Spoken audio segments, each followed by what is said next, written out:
A single mom gave him the taxi, unaware he was a millionaire CEO. The rain fell in sheets that Thursday evening as Claire Wilson stood at the curb, one arm wrapped protectively around her 7-year-old son's shoulders, the other desperately trying to hail a taxi. When the last available cab finally pulled up, she found herself face to face with a tall man in a soaking wet suit reaching for the same door handle. Their eyes met for just a moment before Claire made a split-second decision that would change both their lives forever. "Please, take it. We can wait for the next one." What she couldn't have known as she watched the taxi pull away was that the stranger was Ethan Blackwood, CEO of Horizon Industries worth over $500 million, and that her simple act of kindness had just set in motion a chain of events that would transform her struggling world in ways she never could have imagined.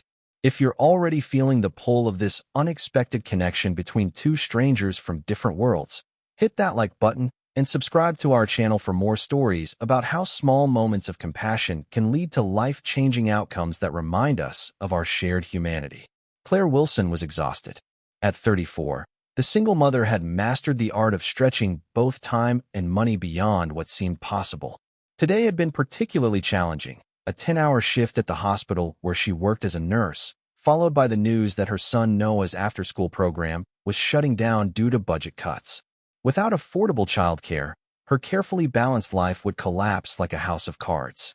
Now, standing in the pouring rain outside the hospital, Claire felt the weight of her worries pressing down as heavily as the dark clouds above. Noah, usually chatty and energetic, stood quietly beside her, his small shoulders hunched against the downpour despite the umbrella she held over him. "Mom, I'm cold," he said, his voice barely audible above the drumming rain. "I know, sweetie. We'll get a taxi soon," Claire promised, though they had already been waiting for 15 minutes. Her ancient Honda had finally given up the ghost that morning, leaving them stranded until she could somehow find the money for repairs. When the yellow cab finally appeared through the curtain of rain, Claire felt a surge of relief. She stepped forward quickly, only to realize someone else was reaching for the door at the same moment. A tall man in an expensive suit, now thoroughly soaked, his dark hair plastered to his forehead. For a brief moment, they both stood frozen, hands inches apart on the door handle. Claire took in his appearance. The tailored suit that even wet probably cost more than her monthly rent, the expensive watch glinting on his wrist, the air of authority he carried effortlessly. Under normal circumstances, she might have insisted on her right to the taxi, having waited longer. But something in the man's eyes, a weariness that mirrored her own, made her step back. "Please, take it," she said, pulling Noah closer under the umbrella. "We can wait for the next one." The man hesitated, looking from Claire to Noah, noting the boy's shivering form and Claire's scrubs partially visible beneath her rain jacket. "I couldn't possibly." "Really, it's fine," Claire insisted with a tired smile. "You look like you've had a long day too." After another moment's hesitation, the man nodded. "Thank you. That's very kind." He opened the door, but paused before getting in. "Are you sure?" "Go ahead," Claire said, "before we all get even more soaked." With a final nod of gratitude, the man slipped into the taxi and was gone, leaving Claire and Noah to continue their wait in the relentless downpour. Ethan Blackwood leaned back against the taxi's seat, running a hand through his wet hair as the cab pulled away from the curb. Through the rain-streaked window, he could still see the woman and her son, huddled together under their umbrella. "Where to, sir?" the driver asked, meeting his eyes in the rearview mirror. Ethan gave the address of his penthouse apartment downtown, then found himself looking back through the rear window. Something about the woman's gesture had caught him off guard. In his world, the high-stakes realm of corporate acquisitions and billion-dollar decisions, selfless acts were rare enough to be suspicious. Yet there had been no agenda in the woman's tired eyes, just simple kindness offered without expectation of return. "Actually," Ethan said suddenly, "could you turn around? I've changed my mind." The driver shrugged and made a U-turn at the next intersection. When they pulled up alongside the curb again, the woman and boy were still there, looking even more bedraggled than before. Ethan rolled down his window. "Please, share the taxi with me. There's plenty of room." Claire stared at him in surprise. "That's really not necessary." "I insist," Ethan said. "It's pouring, and your son is shivering." After a moment's hesitation, Claire nodded gratefully and ushered Noah into the back seat before sliding in herself, closing her umbrella and setting it on the floor. "Thank you," she said, helping Noah buckle his seatbelt. "This is very kind of you." "Just returning the favor," Ethan replied with a smile. "Where can we drop you?" Claire gave an address in a modest neighborhood on the other side of the city. The driver nodded and pulled back into traffic. An awkward silence fell over the back seat, broken only by the rhythmic swish of the windshield wipers and the patter of rain on the roof. Noah, recovering from his chill, looked curiously at the strangers sharing their taxi. "Is that a real Rolex?" he asked suddenly, pointing to Ethan's watch. "Noah," Claire admonished gently. "That's not polite." Ethan laughed, the sound warm and genuine. "It's fine." "Yes, it is. It was a gift from my father when I graduated from business school." "Cool," Noah said, clearly impressed. "My mom says I ask too many questions, but how else am I supposed to learn stuff?" "That's actually very good logic," Ethan replied seriously. "Questions are how we learn about the world." Claire watched this exchange with a mixture of embarrassment and amusement. "I'm Claire, by the way, and this is Noah, my resident philosopher and question master." "Ethan," he replied, deliberately omitting his last name. Something about this encounter felt refreshingly anonymous, a break from being Ethan Blackwood, the CEO whose name appeared regularly in business publications and whose decisions affected thousands of employees. "Tough day?" Claire asked, nodding toward his soaked suit. Ethan sighed. "Board meeting that ran long. Budget approvals, quarterly projections, the usual corporate drama." "Sounds thrilling," Claire said with a hint of teasing in her voice. "About as thrilling as..." Ethan trailed off, realizing he didn't know what she did. "As a double shift in the pediatric ward?" Claire supplied. "I'm a nurse at Mercy General." "That's definitely more meaningful than what I spent my day doing," Ethan admitted. "Different kinds of stress," Claire shrugged. "Though I doubt your patients throw up on your shoes." Ethan laughed again, surprised by how easy the conversation felt. "Fair point. Corporate executives just metaphorically throw up on spreadsheets instead." Noah, who had been following this exchange with interest, piped up again. "My mom works really hard. Sometimes she has to work at night too, and Mrs. Patel from next door stays with me. But now my after-school program is closing, and Mom's worried about what to do." "Noah," Claire said quietly, her cheeks flushing. "Mr. Ethan doesn't need to hear about our problems." But Ethan found himself genuinely interested. "That's tough. Childcare is a real challenge for working parents." "We'll figure it out," Claire said with the practiced optimism of someone who had faced and overcome obstacles before. "We always do, don't we, Noah?" Noah nodded solemnly. "Mom says we're resilient. That means we bounce back when things get hard." "That's exactly what it means," Ethan agreed, studying Claire with new respect. Despite her obvious exhaustion, there was a quiet strength about her that he found compelling. As the taxi navigated through the rain-slicked streets, their conversation continued, touching on Noah's school, Claire's work, and Ethan's deliberately vague descriptions of his office job. By the time they reached Claire and Noah's apartment building, a modest but well-maintained complex in a working-class neighborhood, Ethan felt as if he'd glimpsed a world far removed from his usual sphere of luxury condos and exclusive restaurants. "What do we owe you for the ride?" Claire asked as the taxi pulled to a stop. "Nothing at all," Ethan insisted. "Please, it's the least I could do after you gave up the taxi for me initially." Claire looked like she wanted to protest, but then nodded gratefully. "Thank you. It was nice meeting you, Ethan." "You too," he replied, surprised to find he meant it sincerely. Noah gave him a small wave. "Bye, Mr. Ethan. Thanks for the taxi ride." Ethan watched as they hurried through the rain to their building entrance, Claire's arm protectively around Noah's shoulders once again. Only when they had disappeared inside did he give the driver his own address. As the taxi pulled away, Ethan found himself thinking about the brief encounter. There had been something refreshing about talking to someone who had no idea who he was. No agenda, no subtle attempts to impress or gain favor. Just genuine human connection, something that had become increasingly rare in his life since taking over as CEO of Horizon Industries 5 years ago. On impulse, he pulled out his phone and made a note to have his assistant look into the after-school program situation at Mercy General. Perhaps Horizon's charitable foundation could help. The next morning, Claire woke to the insistent beeping of her alarm at 5:30 a.m.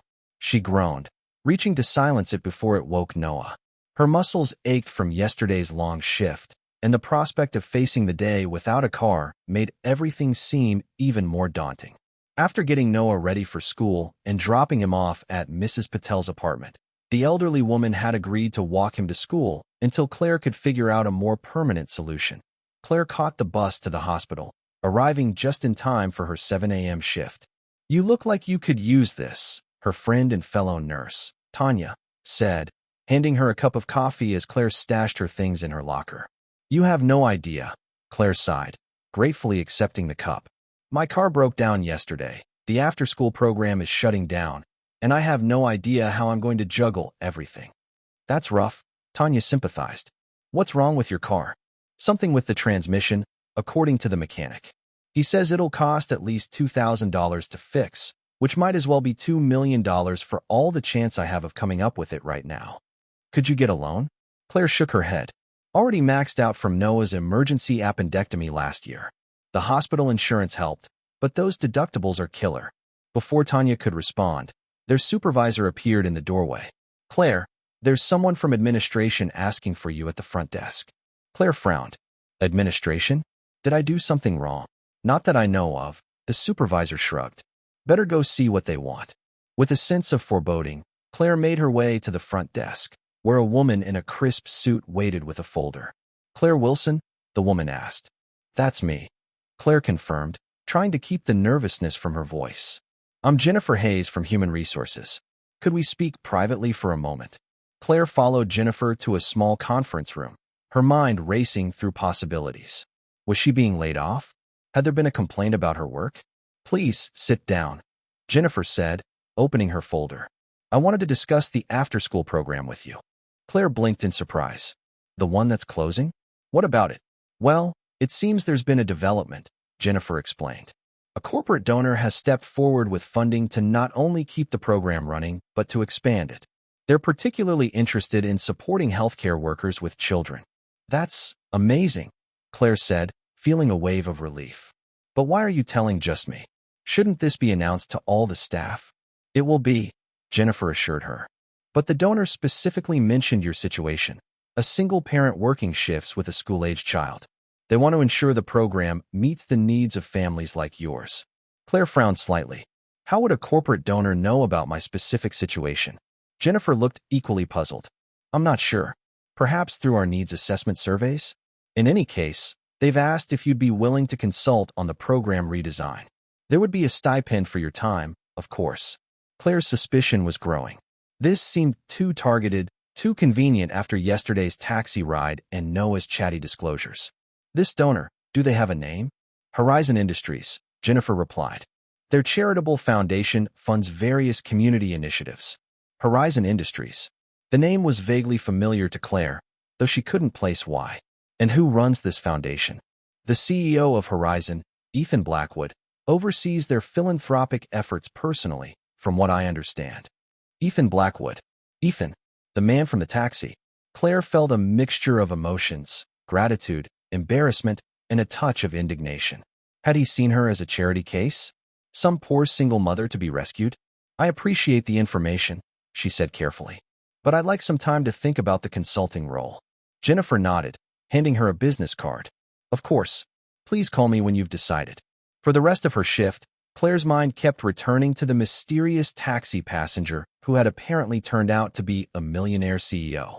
A quick internet search during her lunch break confirmed her suspicions. Ethan Blackwood was indeed the head of Horizon Industries, a technology company valued at over $2 billion. His photo showed the same man she'd met, though in the professional headshot he looked more polished, more remote than the soaking wet stranger who had shared their taxi. By the time Claire picked up Noah from his after-school program, which was now buzzing with the news of its miraculous funding reprieve, she had made up her mind. While she was grateful for the program's salvation, she couldn't accept what felt like personal charity based on a chance encounter. "Mom, guess what?" Noah exclaimed as they walked home. "Ms. Judy says our program isn't closing anymore. A rich company is giving money to keep it open." "I heard," Claire said, smiling at his excitement despite her conflicted feelings. "That's great news, isn't it?" "The best. And they're going to add more cool stuff too, like coding classes and science experiments. Claire listened to Noah's enthusiastic descriptions of the promised improvements, her resolve wavering slightly. This wasn't just about her pride. It was about opportunities for Noah and children like him. Still, she needed to understand Ethan Blackwood's motivations. When they reached their apartment, Claire was surprised to find a business card tucked into their door frame. On the back, in neat handwriting, was a message. "I hope you don't mind the presumption. Please call if you'd like to discuss the program. Ethan Blackwood." Claire stared at the card, torn between irritation at his boldness and admiration for his directness. After getting Noah settled with homework and a snack, she took a deep breath and dialed the number. Ethan Blackwood's office, a professional female voice answered. "This is Claire Wilson," she said, suddenly feeling out of her depth. "Mr. Blackwood left his card at my apartment." "Of course, Ms. Wilson. Mr. Blackwood asked to be notified immediately when you called. Please hold." Before Claire could process this, Ethan's voice came on the line. "Claire, thank you for calling. You should have told me who you were," she said without preamble. There was a pause before he replied. "Would it have made a difference?" "Of course it would have."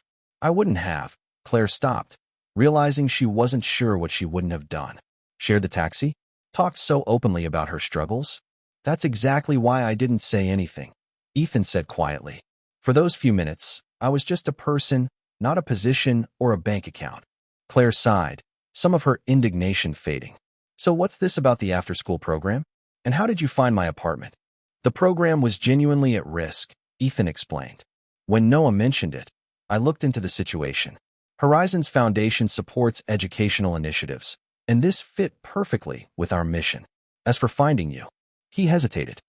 "I may have asked the taxi driver where he dropped you off. I apologize if that seems intrusive." "It is intrusive," Claire confirmed, though without the heat she'd initially felt. "And while I appreciate what you're doing for the program, I can't help feeling like this is charity."